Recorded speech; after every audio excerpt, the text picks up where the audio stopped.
Au début des années 1800, l'île de la Réunion portait encore le poids du silence, des chaînes brisées trop récemment, et des âmes qui n'avaient jamais trouvé le repos.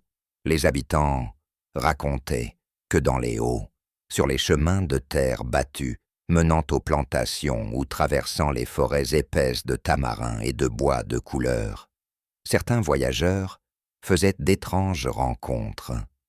À la tombée de la nuit, là où la brume descendait comme un voile, on disait que des esprits égarés erraient, incapables de quitter le monde des vivants.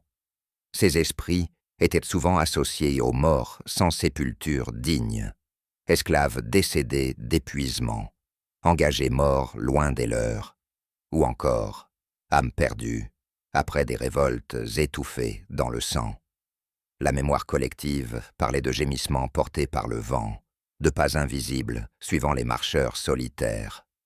Certains juraient entendre des prières murmurées en créole ancien, mêlées à des mots venus d'Afrique, de Madagascar ou d'Inde.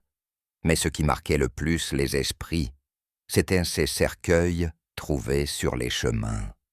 Des charretiers racontaient avoir découvert, à l'aube, un cercueil posé en travers d'un sentier, sans trace de pas autour, parfois fermé, parfois entrouvert, toujours vide.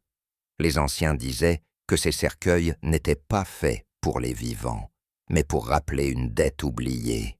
On conseillait alors de ne pas les toucher, de faire un signe de croix ou de murmurer une prière, car déranger ces objets revenait à troubler les âmes qu'ils représentaient. Avec le temps, ces récits devinrent des avertissements.